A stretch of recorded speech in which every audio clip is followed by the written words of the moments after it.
Welcome to this week's edition of the ASF Scots in Us podcast, Jacobite Spotlight.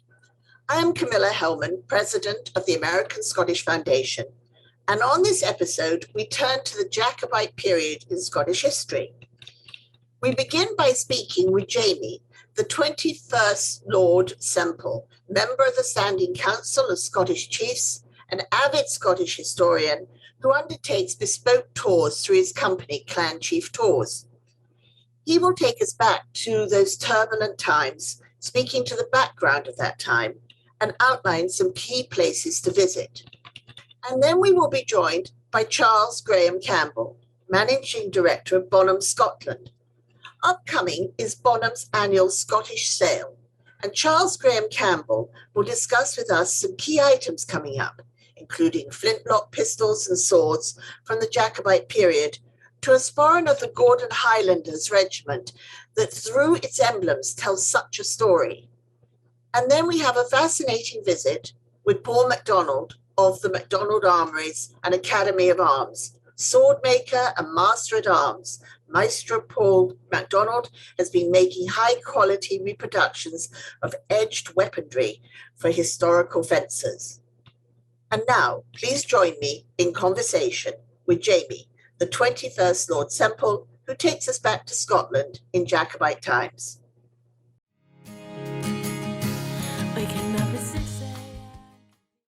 Good morning, Jamie. You're joining us, I believe, from London today. So you've travelled south from your normal home up in Scotland. Absolutely. And it was a pretty horrific trip, believe it or not. But anyway, here we are and the sun is shining. Good. So this week, the Scots in Us podcast is looking at the Jacobites. And we're talking to Bonhams, who have some wonderful Jacobite items coming up in their upcoming sale. And also to somebody who's going to talk to us about armor and all of that side of things. But we wanted to talk to you today because you have a great love of history. And you also undertake tours through Clan Chief Tours, they're bespoke tours. So if I was to say to you, I would like to understand, through your Clan Chief Tours, I'm coming to Scotland, and I would like to understand this period better and visit some of the main places that would give me a greater understanding. How would you put that together? I realize that I'd be going up to the Highlands. I'd be visiting probably some of the castles and some of maybe the battlefield, but how would you put this together? Because there's quite a lot that happened in this period. Well, I think the starting point is it all ends in 1745, in fact, 1746 on the battlefield of Culloden. That's when the final Jacobite dream dies. What I did is I gave you a picture of what had happened when we get up to 1707. The intervening years between 1707 and 1745 see basically three uprisings. And we have an uprising in 1715, we have another uprising in 1719, and then finally you have the big uprising known as the 45 Rebellion. So over what actually, if we go back into the late 1690s, over a 60-year period, the Jacobites are a thorn in the side of the governance of the United Kingdom. Fortunately from a tour perspective, these various rebellions happen in different parts of the country. And there are, so in terms of looking at visiting Scotland and what I would call undertaking a Jacobite trail, you do get to visit some really lovely parts of the country. And each one of them has got what I would call a site where a major event happened in one of those uprisings. And so what I would first of all do is that obviously knowing the country reasonably well, it would take a minimum of 3 days. So if you were just going to fly in, my advice would be certainly hire a car, and you're looking for 3, top end 4 days in order to cover the major sites. But obviously there are aspects of some of these sites, I mean, that there's just the straight tourism. Why don't we go for a long walk, for instance? Why don't we go and visit? There are some quite famous properties that had absolutely nothing to do with any of the events that took place during these uprisings. But there are some key landmarks, some key battlefields, some key areas which are worth visiting if one really wants to, what I would get a real feel for the Scotland that, in a way, the Bonnie Prince Charlie, who's obviously by far and away the most well-known name amongst all of these rebellions, the sort of the Scotland that he basically arrived at and subsequently ran his campaign. And where would you start?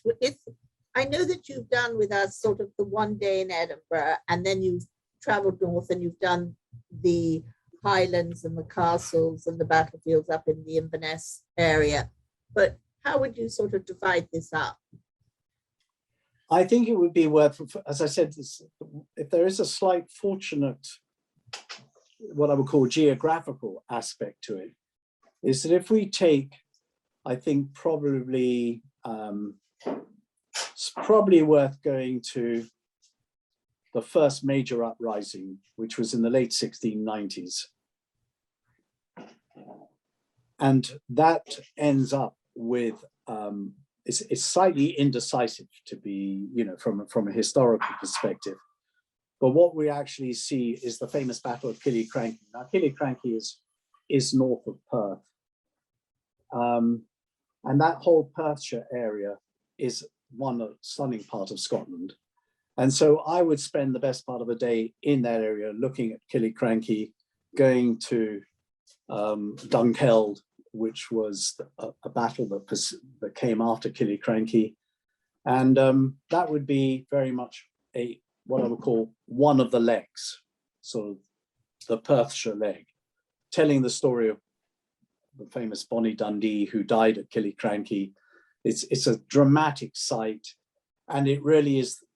It's where, I suppose in a way, it's where the Highland Charge, which became sort of famous for, in terms of regimental history, was first really experienced at first hand by the government troops who were on the receiving end of it.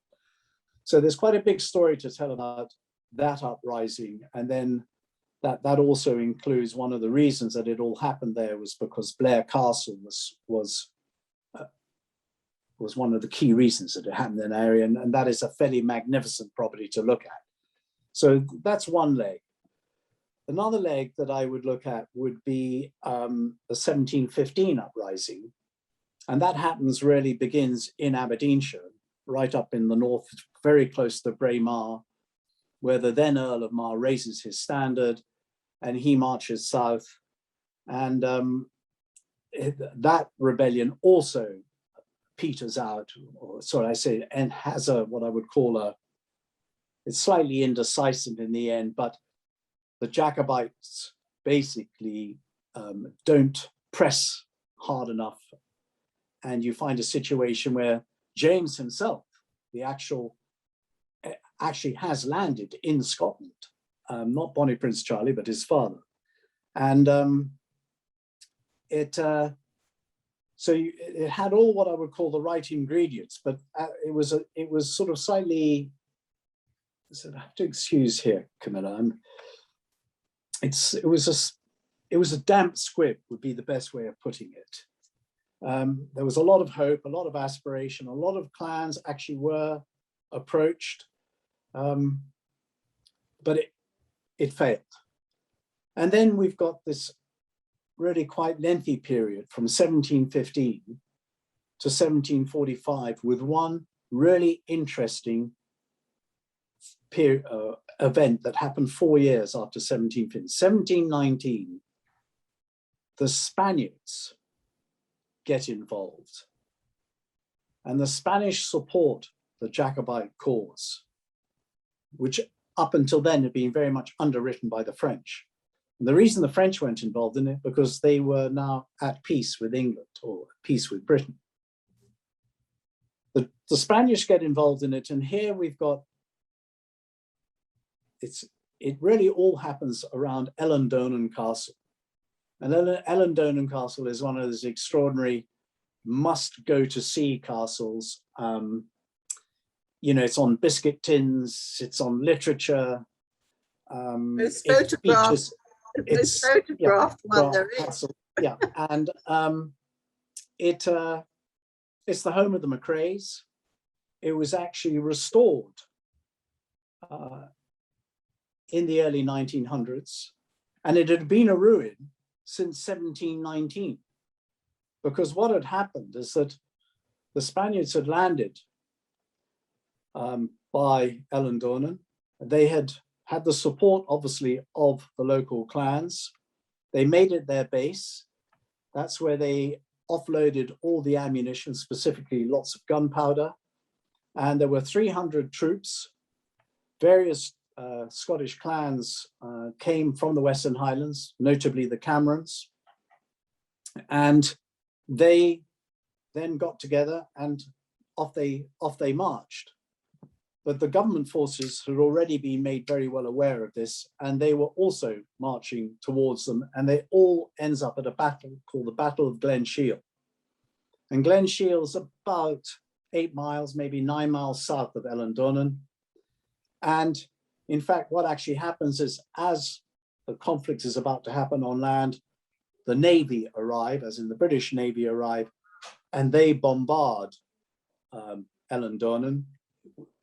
The garrison subsequently surrender, and the net result is they blow the whole thing up.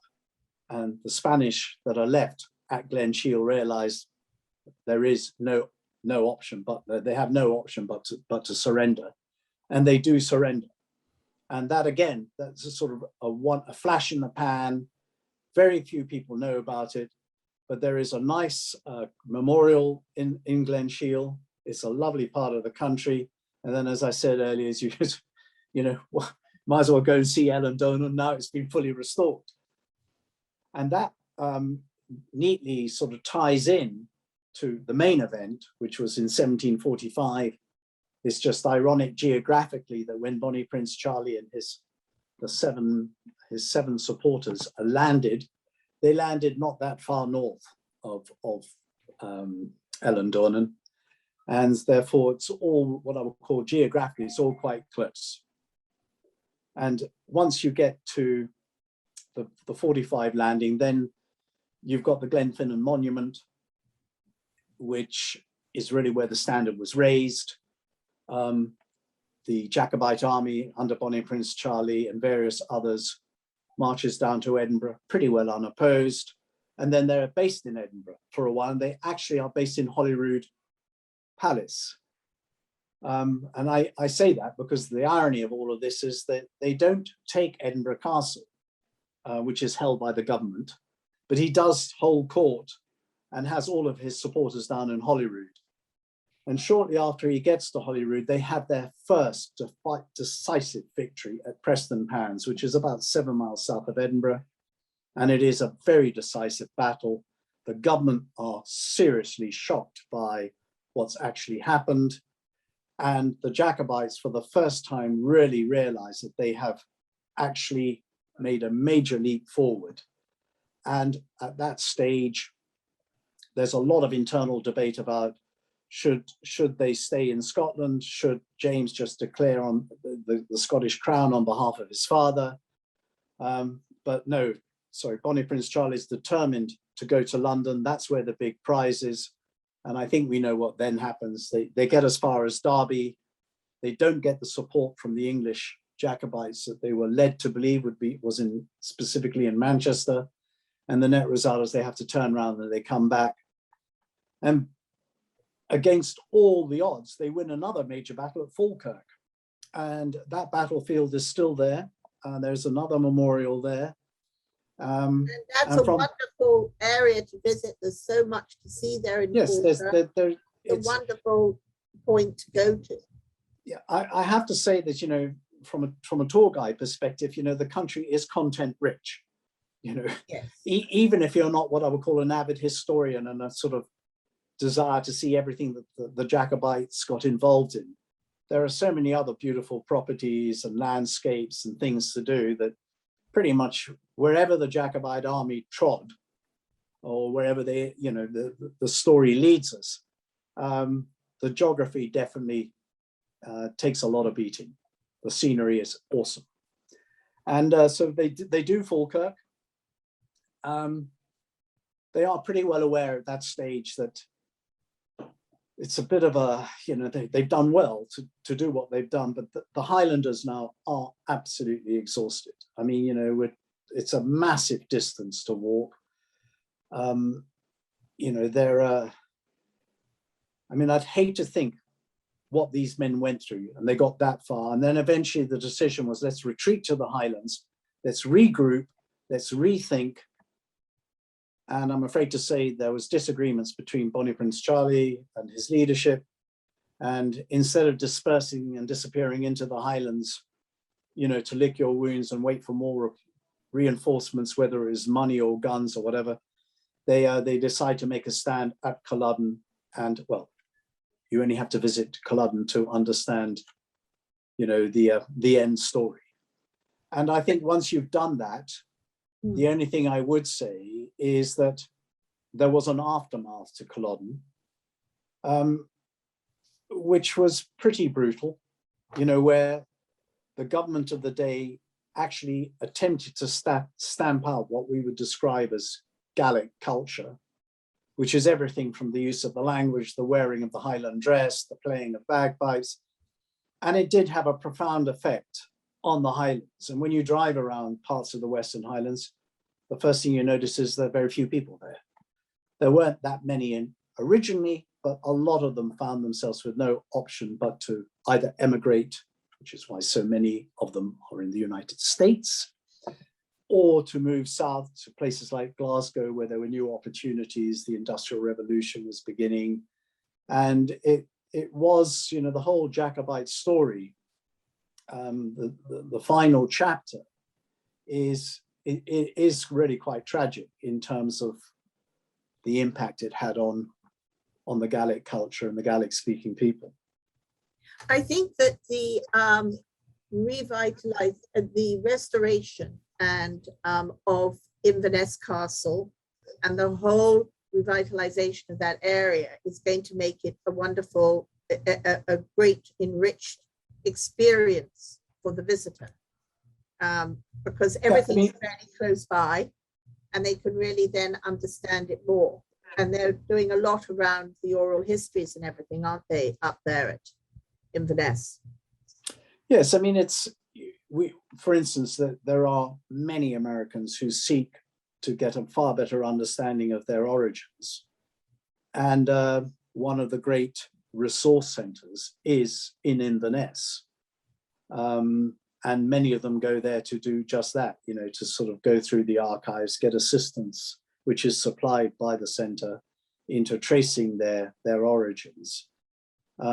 Inverness itself has undergone quite a big transformation. It has had, I think, a fairly substantial sum of money invested in it. It is very much the capital of the Highlands. You know, we've got, I mean, no greater example than you take the Isle of Skye, which, you know, they built a bridge, a fairly impressive bridge, but probably less said about that, the better. But what the bridge did is it opened up tourism into Skye. And whilst Skye itself is I think, geographically and scenery is stunning, I feel that the infrastructure is creaking under the groan of the volume of people visiting it.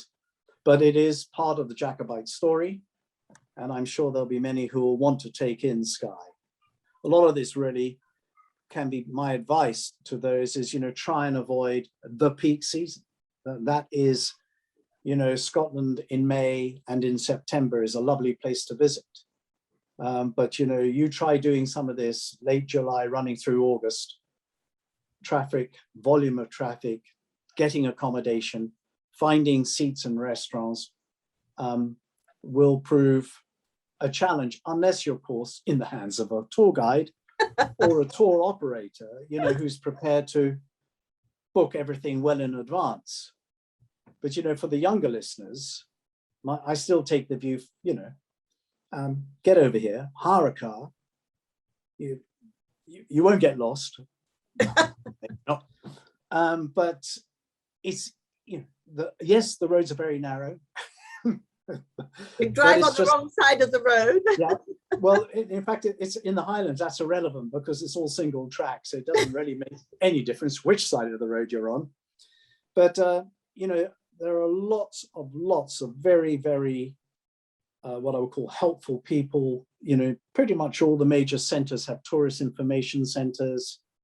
And, you know, I would also advise people to probably do a bit of research before they get here about the Jacobites. You know, there's a lot online that they can, you know, they can source.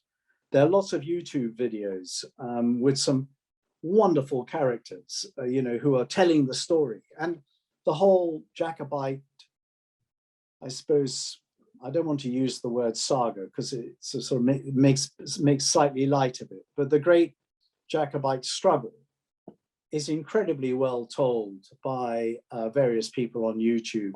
So if they immerse themselves in all of these YouTube videos and everything else, I don't think they're going to be disappointed when they get here. Well, we're very fortunate that you're on the American Scottish Foundation board. You're one of our directors and have been for many years. And I hope that we can call upon you again as our historian back in Scotland to help us delve into this further. And also look at the anniversaries that are coming up next year with George IV visiting Edinburgh, etc., and all these different other opportunities for people to put together their experience of Scotland. But this is wonderful. Thank you so much for taking us on this journey. Thank you. I'm not, well, it's very kind of you to say so. I was going to say it's not so much a journey, more of a, I think it's just a critical part of Scotland's history, specifically in its relationship to the Union itself. Yeah. And so, as I said, there's a lot has been written about it. Much has been filmed. One of the great advantages is that many of the sites, including, sadly, and the fields of battle themselves included, are as they were at the time. So at least they're getting to see it pretty much through the, I would think, with the same eyes that many of the Jacobites saw the countryside. And their forefathers, yes. Yeah. Thank you so much for joining us today. Thank you, Jamie. No trouble. You have an enjoyable day. Thank you. Bye-bye. And now I am joined by Charles Graham Campbell, the Managing Director of Bonhams, Scotland. Now, as we learn more about some key items coming up in the upcoming annual Scottish sale. Charles, good morning, and thank you for joining us, as I know this is a very busy time for Bonhams. And coming up shortly is the annual Scottish sale on October the 14th and 15th. There are some outstanding artworks coming up from Sir Henry Raeburn and Sir John Watson to Jacobite era flintlock pistols and crystal to mid-century furniture. So can you give us some highlights? I'd be absolutely delighted to. And as you say, it's a sort of an annual outing. We obviously major on the paintings because they're the very important part. But for me, actually, the decorative art side of things throws up some of the most fascinating bits and pieces. So many of our things have a sort of story behind them. We have all sorts of different things. We embrace from very, very old things to sometimes very modern. And I just would like to share one or two stories with you and one or two of the objects with you. Thank you. First thing I think I'm going to pick up, just because it's right beside me here, is a sporran. Yeah, there we are. What more Scottish can we get than that? This is a sporran from the Gordon Highlanders, not particularly valuable thing, but just an interesting object. And this was a military sporran worn by an officer of the Gordon Highlanders from around about 120 years ago, and they still keep the same regimental dress now. Just a plated top to it, nice gilt tassels, horsehair, and we have an auction estimate when this comes up for sale in a month's time of sort of £300 to £400. Ready to use. Somebody will buy that and use it and take it away. And we've sold these sort of things around the world. But there we are. That's one little thing to get us up and running. But Charles, the wonderful thing about this is it's got so much history to it, because as I was reading through it, sort of pointed out that it probably had been from the Egyptian and Indian campaigns. That's right. A lot of military items are always marked with the campaigns of the various regiments. And this one here, as we lean over again, you can see the Sphinx on the actual dial. You see the cross of their logo, the Sphinx, right. And so it's marked with Egypt and then India for a tiger. And it just sort of shows where the Scots have been around the world. And, you know, back 200, 100 years ago, we were still running around the world doing things. And I think the Scottish regiment were in Afghanistan about 120 years ago too, and so nothing changes there. Wonderful. I'm going to show you another object now. Yes. One of our prize lots in the decorative arts side of the sale is this pair of pistols. There we are. They're made by a chap called Murdoch. And Murdoch was one of these, Thomas Murdoch was one of these makers in the town of Doon, which is very close to Stirling, on up the River Forth from where we are now currently in Edinburgh. And Doon was a historically very important place because it was the lowest crossing point of the River Forth. So all the trades going up and down to the Highlands, mainly sort of cattle, but then obviously became travellers too, had to pass through this little village of Doon. And some people were scared to come south unless they got armed up. Some people were scared to go north unless they got armed up. So the pistol business grew up tremendously in that little village. It was started in about sort of 1640, 1650, so very early on.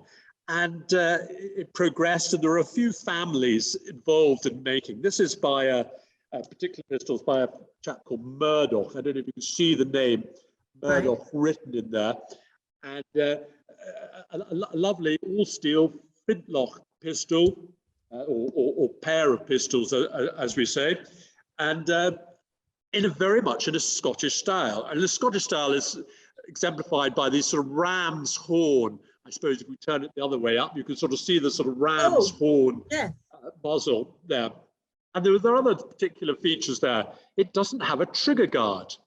And one of the stories behind this is so that if anybody sort of comes across any trouble, they don't get the trigger guard stuck on their sort of tartan plaid, and they can just pull it out and fire it at a ne'er-do-well who comes to attack them. So it's certain sort of design features. And actually another important part about the Doon pistol, the Doon pistol is meant to have been the shot that started the American War of Independence. So, you know, there's a lot of history going on. And a pair of pistols were actually given to George Washington. I got a story here about them. Yeah, George Washington had a pair, and then he bequeathed them to Major General Lafayette on his death as well. So there's a lot of history going on with these things. They're beautiful, absolutely. Aren't they? They're gorgeous. And as we know, pistols are very collected. In fact, we Bonhams sold in our Los Angeles sale room just over a week ago a pistol that shot Billy the Kid. would it fetch $6 million or something incredible? It was a huge amount of money. These are actually priced rather modestly, even though they're even older. We've got an estimate of 10 to 12,000 pounds on these. So in dollars, it's about 15,000, give or take. But nice little silver marks on them. So they're very, very collectible things. And when we in a few minutes we'll talk about how easy it is for people to sign up and join an auction. So, but let's keep going. What's yeah. Okay. Let's keep going. What else do I want to show you? Oh yes, I've got a wonderful bit of Jacobite glass here. Now, glasses, Jacobite cause, well, the Jacobite cause is all about sort of Bonnie Prince Charlie, restoring the Stuarts back to the throne of Great Britain. There was a lot of sort of discussions on why were these Germans becoming kings of Britain, the sort of Queen Anne and the various Georges after that, all German. So there was a lot of sort of thought, well, must get the Stuart clan back onto the throne. And we had the old pretender. There was a sort of uprising in 1715, and then there was another uprising in 1745, which we all know that terminated in the battle at Culloden. And then after that, there were a lot of Jacobite sympathizers scattered around the country, up and down, and they used to sort of toast their leader over the water quite often. And the Jacobite glasses were one way that you could toast them. And the Jacobite symbol, this sort of wonderful rose, is 6-petaled. So it's slightly more unusual than some of the other roses. But then they also had a bud engraved on these glasses. And this bud sort of shows that the sort of the uprising, the new person overseas that's going to evolve and take over. And then there's various other motifs, but otherwise it's just a lovely bit of Georgian glass. And these have now become, very, very sought after things. And so the traditional etching would be this 6-petaled rose and the rosebuds. And the rosebuds. Sometimes they had the 2 buds for the Charles and Henry, the two brothers. So, and then they sometimes had the thistle motif, but this has just got the 1 bud and then the leaves on it. There are various different motifs that were used, and sometimes there's an inscription as well. But they're just lovely tactile things, and people collect these items. So, and you have quite a few of them coming up. There's quite a bit of Jacobite. There's a few, yeah. We always like to save up anything Jacobite memorabilia for this particular sale. So yes, there's a few bits of Jacobite glass and 1 or 2 other things from that period. There's bits of silver again from that period. That we got a bit of silver bits that would have done a similar sort of thing at that time. Wonderful. Yeah, so that's sort of one aspect of the sale. Another aspect of the sale is sort of is items that have come from grand country houses in Scotland, in and around, from the sort of the ducal families, if you like. And there's always a great sort of story about that. We had a sort of sale earlier on the year with Dunro and stuff, but we've still got 1 or 2 items in this sale, a little chance to acquire 1 or 2 more pieces. Obviously, the Sutherland family from the north of Scotland, the Highlands, is actually where I was brought up. Great associations with North America, because a lot of them were sort of went from that part of the world to Canada and the United States and literally all over the world. But anyway, I want to show you one particular lot that has got the Sutherland cipher on it, which is sort of the S mark there. And this is a sort of tree cover, lid for a dish for food. And just look how ornate those fish are on the top. You can sort of see right through it. It's all pierced. There's a wonderful design there with these great big things. This is part of a dinner service. The Lord Sutherland, the Duke of Sutherland, would have commissioned this great big service for, to be had for Dunro to be used. I've got another even bigger one here. This has got a cauliflower on it. So I brought two of them for you to see, a cauliflower and fish, different sort of sizes, but tremendous things, really. The Dunrobin sale in the attic was fabulous, and the chance to catch another item from it now is fantastic. Exactly. It's a huge collection of china, isn't it? This service. It's not like 40 pieces. It's much bigger, isn't it? Absolutely. There's over 100 pieces. I mean, they're some quite just sort of relatively plain sort of flatware, but would look really great on a dresser. And then some of these larger pieces as well. So there's a mixture of plates and screens, certainly in the set. It's not a complete service, and you'd never buy it to use it, but it's just a lovely thing. Yeah. That's a lot of it. And a lot of it. Yeah. And another item that we actually got, it actually comes from the Campbell family, nothing to do with me, Campbell side of it, but of Bredalban Campbells, and from Taymouth Castle. And actually, they're just and that chair's got the maybe I can just bring it. Yes. It's got the wonderful sort of crest and motto, and the boar's head on the top there. I don't know if we can quite see that there. There we go. And again, it's just sort of shows what the aristocracy would do back then, 100, 150, 200 years ago. They would sort of personalize their stuff. I mean, I suppose a lot of this sort of thing can go on a bit today, and you can get something. But back then, it was slightly more unusual, and it just created lovely collector's items for us today. A beautiful leather tooling around the side and finishing, and just wonderful to I think they're a set of 3, aren't they? Just to That's have right. those to put anywhere in the house. Fabulous. A little bit of Scotland coming to you from the castle. Exactly.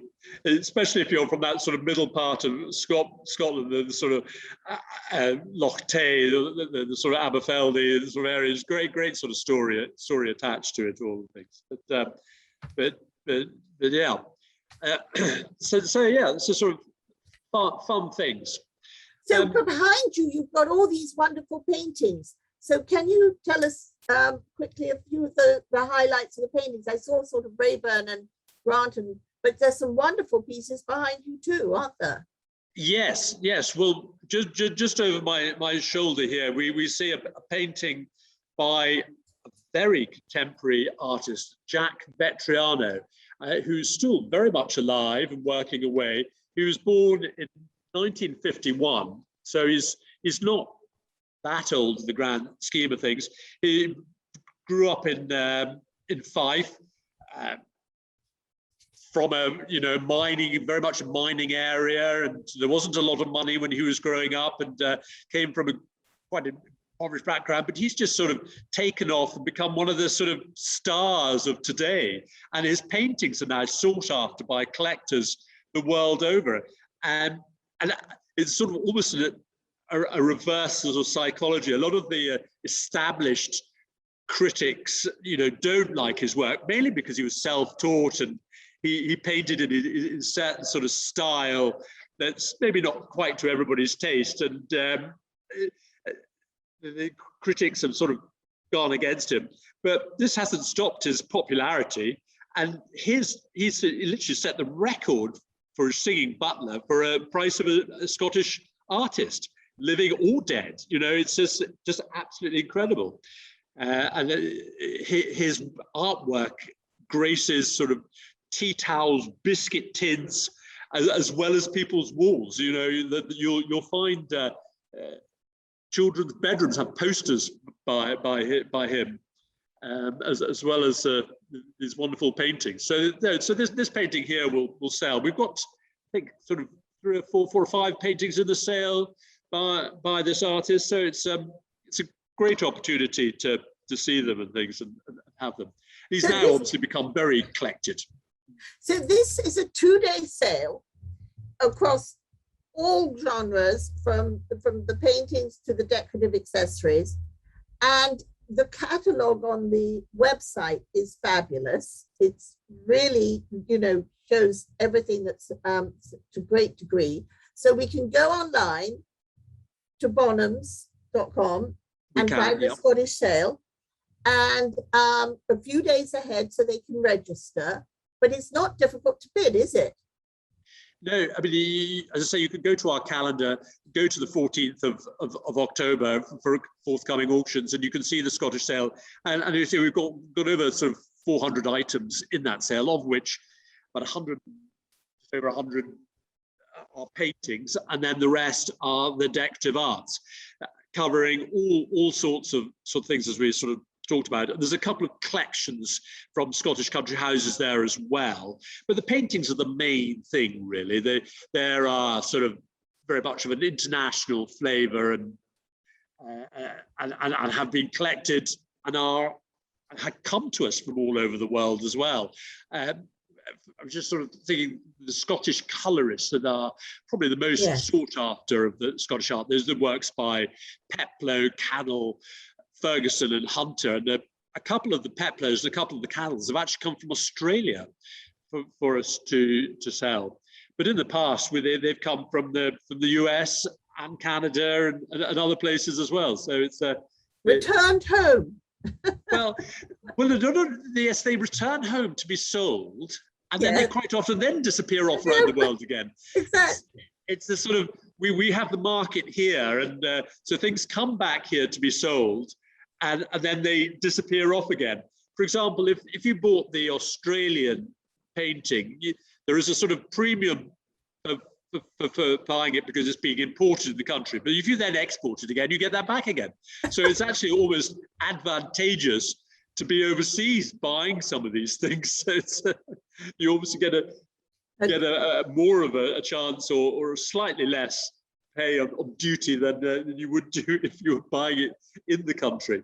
But no, we have the Scottish diaspora, as you know, is around the world, and there are people all over, whether they be made their money in all sorts of aspects. But it also brings a bit of Scotland to your to your home. And I loved also, I have to say, before we finish, the plaster relief casts of Stirling Castle. I thought those were lovely, the rondelles, sorry.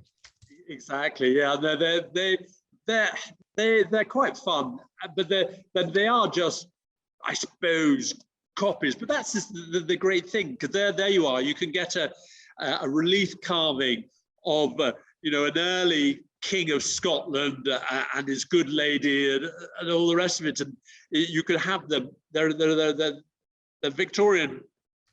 The copies taken from the story of the Victorian era. We've also got some other similar ones from of the Elgin marbles as well, in the sale. But I'm going to get you a little bit of an arms and armour. We're going to go back to the arms and armour again. Oh, good. Oh, lovely. Please. Show you a couple of things here. This is a wonderful sort of box here, and in this box, I'm just sort of going to open it, and inside it we've got a dirk and a ski and do. There we are. This was again an officer's set, and then on the top of it we've got it mentions the name of the owner, Colonel Colin Mackenzie of the 79th Highlanders. So again, that was one of the Inverness sort of based regiments. And there you are. There's a dirk which will be worn, and then and the ski and do set. So lovely just to have, and again with the engraving and crests and things on it. So there's that. And then that's probably dates to around about sort of 1880s date, give or take. And then we've also got a sword, rather nice. Again, Jacobite era sword. This could have been used in anger at the time of the uprisings and all the rest of it. Whether it was or not, we don't know. It dates to around about sort of 1720s, 1750s sort of period. And it's got the traditional marks on it. Just see all of it there in the screen. Wonderful, wonderful thing. Yeah. Well, this is wonderful. And you do a call for items. You know, there are days when you actually receive and look at items, aren't there? Yeah. I mean, if you're interested in anything, you can always sort of send us messages and we can tell you more about them. You know, whether they be paintings. There's another painting by Farquharson there, and another one by Anne Redpath just over there, and at McLaughlin Mill just beside me there. And then there's a textile of depicting one of the wonderful sort of iconic stories. So this is an old folk tale, if you like. It's a folk tale that comes from around about the sort of 12th or 13th century, and it sort of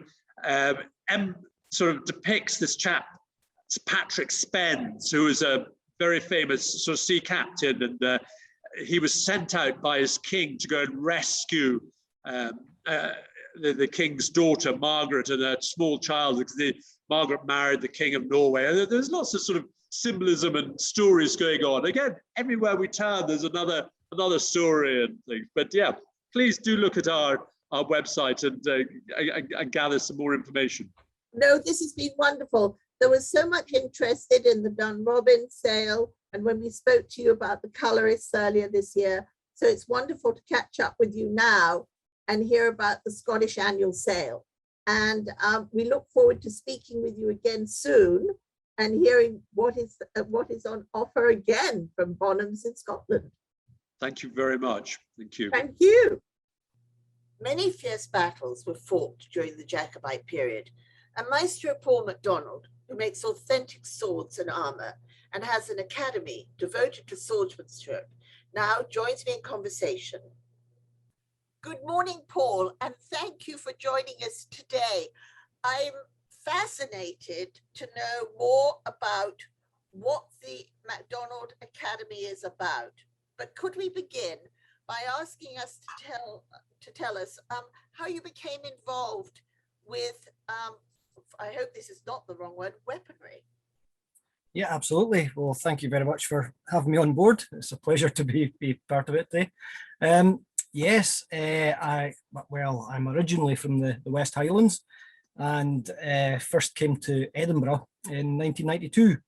And it was there that I really discovered, I think, my passions in life, which was delving into the path of the sword and really committing myself to that for life while I was in Edinburgh. And my paths were very much parallel, mutual paths of crafting arms and of martial arts, and studying the techniques and methods applied with weaponry centuries ago. So did you first of all attend various reenactments, or were you a member of a fencing school, or how did this sort of all develop? Well, back in those days, there was no historical fencing. There was nothing such as historical European martial arts, which is very much flourishing now. So I found sports fencing was the closest thing. And I think I imagined that sports fencing, in fact, was more traditional swordsmanship at the time. So it took me a while to realize it wasn't. And I then looked to try and find in Scotland any group and anyone that was teaching the martial traditions. And I became very, very focused on that. And for months I tried to find the right groups, and I approached every group I could find. The SCA, which I believe are quite large in the States, and any other reenactment group I could find. And they all either were quite honest, and often they made up, 4 or 5 basic cuts and parries as a very basic system, but that was as far as they went. I wasn't finding what I was looking for. So in the end, I was obliged to start something. And I started the first historical fencing group in the UK in 1994. Was it very difficult to find the equipment that you wanted as well, if there was such a lack of groups doing this? Did that sort of lead you to start trying to shape your own piece? Exactly, it really had to, and that's a great question, because it was a great consideration at the time. In order to learn authentic and historical techniques accurately, you really need an accurate tool to do that. So whatever weapon you're studying, if it's medieval longsword or basket hilt broadsword or small sword or rapier, you really need in your hand an accurate weight and balance weapon to do that, a training weapon, of course. And of course, they just weren't around at the time. There were tourist pieces that looked good on the wall, but they were, you know, excessively heavy in the hand too often. So I then had to start making my own at that time as well. So we've been talking with Jamie, the Lord Sempill, around the Jacobite period, which was so turbulent. So many battles, and the warrior and everyone coming to the fore. Could you speak a little bit to what they would go into battle with and be using? Because I see some wonderful pieces behind you. Yes. Some of these are original Jacobite pieces. There's a legendary sword or two, in fact, behind me. I have Rob Roy McGregor's original sword, which we can maybe talk in detail about another time, but and a sword from the Battle of Prestonpans. But of course, the arms being carried in the Jacobite period weren't necessarily anything new or fresh at that time. They were a continuation of traditions. For going back, you can go back centuries, and in fact, you can really go back thousands of years when you look into the golden threads of the martial traditions that follow through in the Highlands.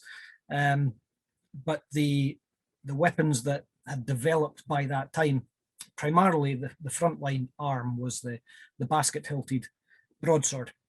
But of course, the Highlanders weren't entirely backwards in technological terms, and also had muskets and pistols for a bit longer range engagement.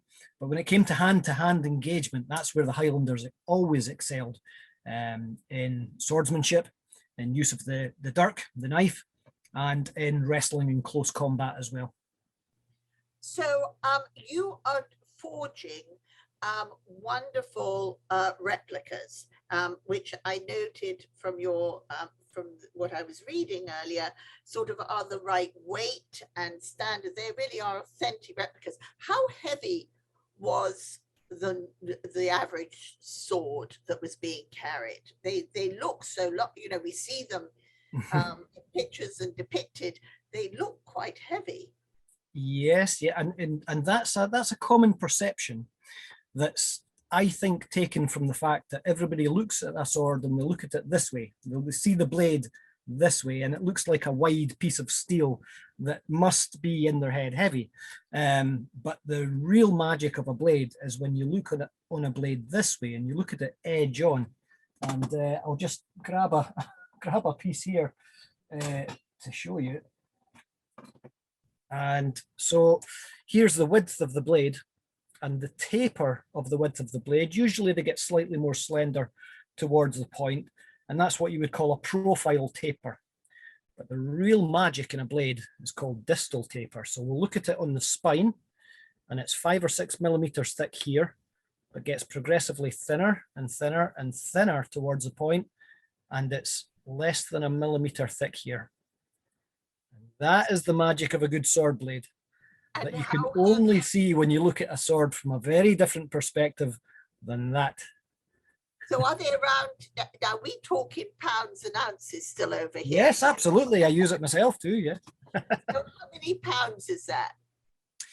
Your window of workable weight, of effective functional weight for a single-handed sword hasn't changed throughout history, because as people, we've not evolved greatly. You know, we still have the same number of limbs, I think, as we did in the Neolithic period. So what works in the hand is still effective, and that's anywhere between £2 and £3. That's your effective window. And most single-handed swords in this period, in the 17th and 18th century, you'll find to be about 2¼ to 2½ pounds in the hand. And that's well-balanced weight, of course. That's not all heavy forward weight. It's balanced back with the hilt and with the pommel as well. So that blade can really dance about in the hand. Wonderful. So you also run an academy now, don't you? And that's really of martial arts and fencing.